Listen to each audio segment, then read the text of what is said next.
Good morning. I am Princess Michelle Commission, and I am here to discuss how are Incoterms used in managing global supply chain. The International Commercial Terms or the Incoterms rules are a set of international terms of trade for the sale of goods. They provide a common framework to clearly communicate the responsibilities, the risks and costs associated with the transportation and delivery of goods between the buyers or the importers and the sellers or the exporters. The International Chamber of Commerce or the ICC first introduced it in 1936. The Incoterms 2020 came into effect on January 1, 2020 is the ninth revision following the update in 2010. This set of 11 three-letter trade terms reflects business-to-business practice in contracts for the sale and purchase of goods. The rules describe the obligations of who does what, for example, who organizes carriage or insurance of the goods, or who obtains shipping documents and export or import licenses. Risk of where and when the seller delivers the goods.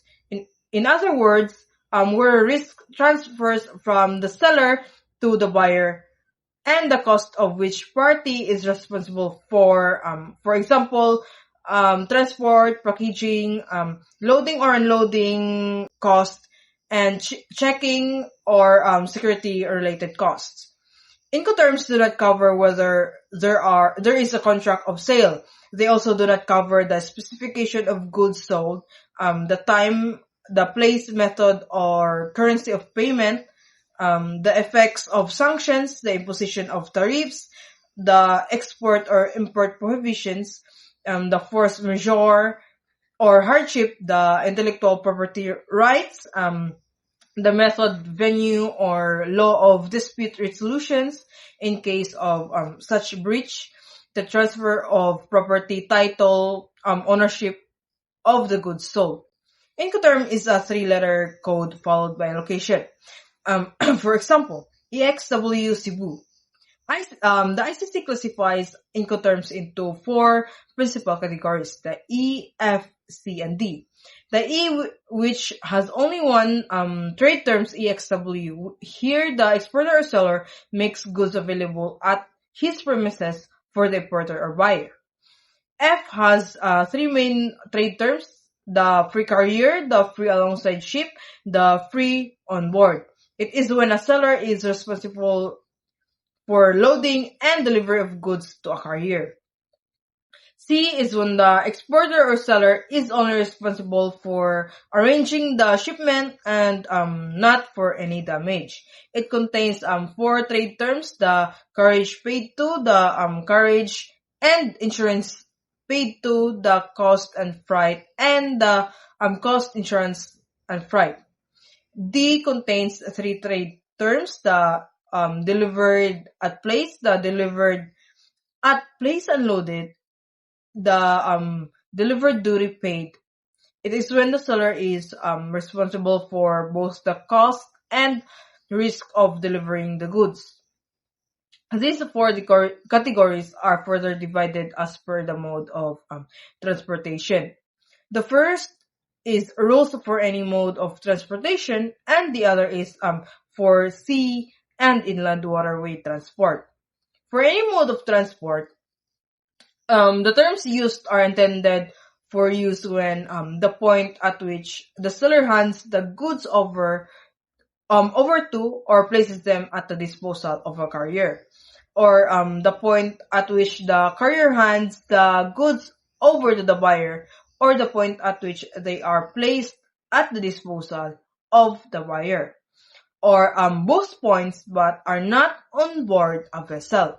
This includes the X-Works, the free carrier, the carriage paid to, the carriage and insurance paid to, the delivered at place, the delivered at place unloaded, the delivered duty paid. EXW or EX Works is when the seller is only responsible for making the goods available for the buyer to pick up at the seller's premises. This place can be the factory or the warehouse as agreed upon and is done on the said date and time frame. Here, the seller is not responsible to load the goods or clear them for export. EXW is the only Incoterm where the buyer is responsible for export clearance. All that the seller needs to do is provide all the details that the buyer needs during the delivery of goods. The buyer is responsible for all the risk and cost from the pickup time until the delivery destination, while the seller have minimal commitment under the X Works Incoterm. The freight carrier or FCA is when the seller hands over the goods to the carrier or another person nominated by the buyer. This handover is done at the seller's premises such as factory or warehouse. Unlike the EXW Incoterms, the seller is responsible for loading the goods on the buyer's transport and is responsible for the delivery of goods to the port and export clearance. Under the FCA Incoterm, there are no insurance obligations on the seller or the buyer.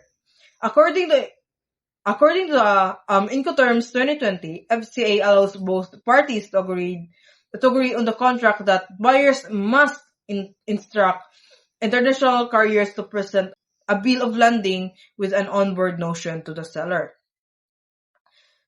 The carriage paid to.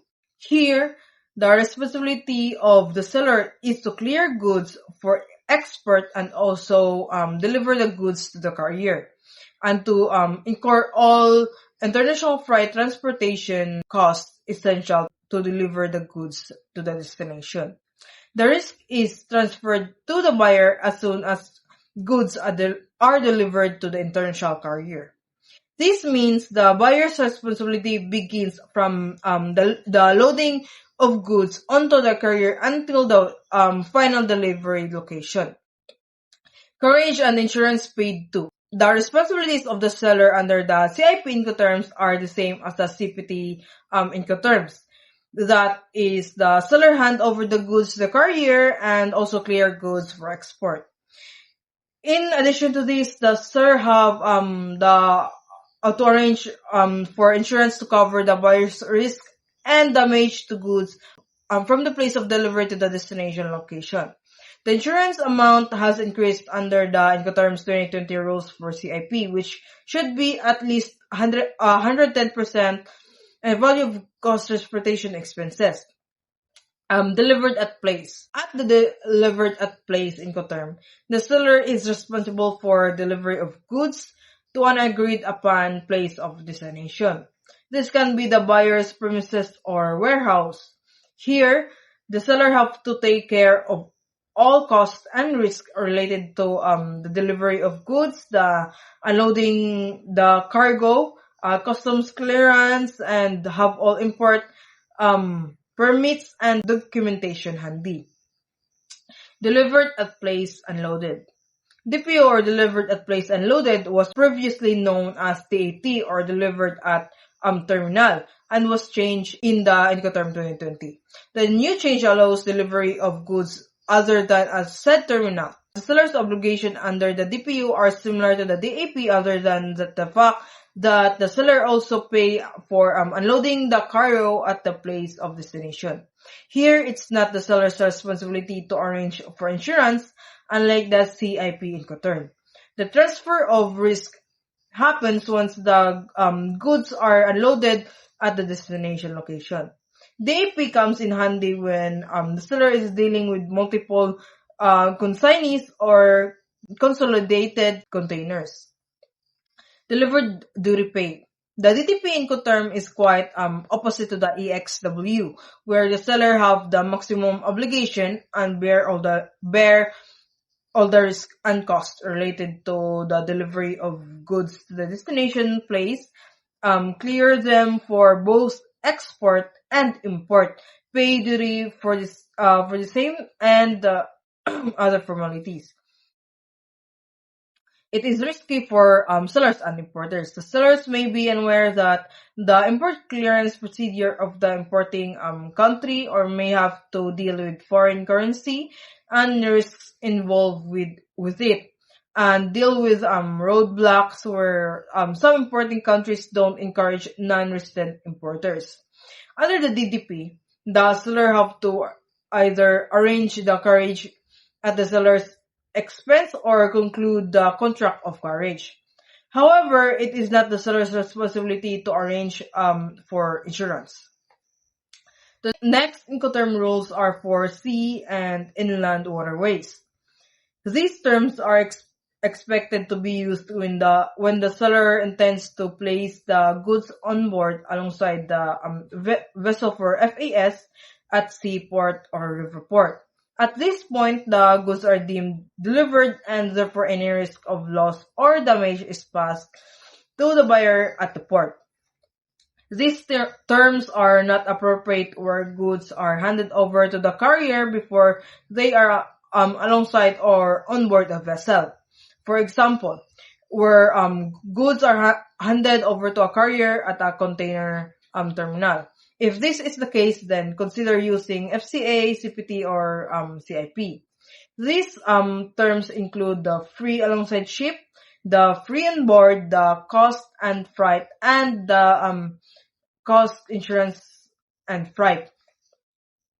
The free alongside ship or FAS is when the seller delivers goods alongside the ship at the agreed port of shipment.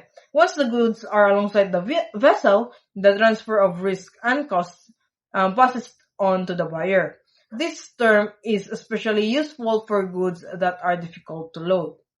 The free on board or FOB, the seller deliver goods for export on board the ship at the agreed upon port.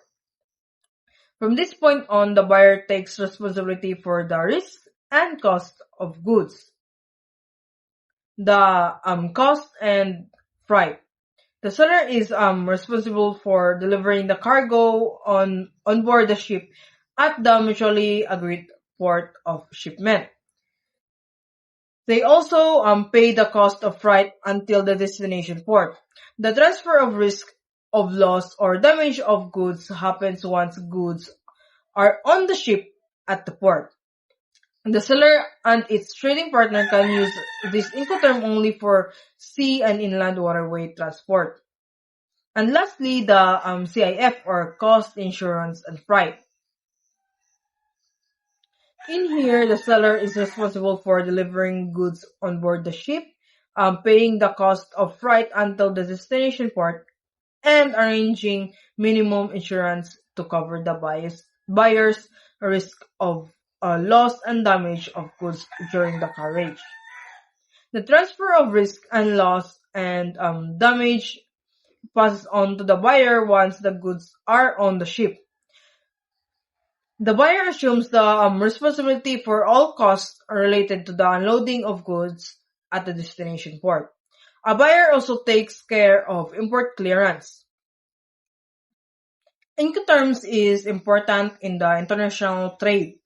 The intention of the ICC is to bring fair play among different trading parties, and these terms help everyone to adhere to a common ground.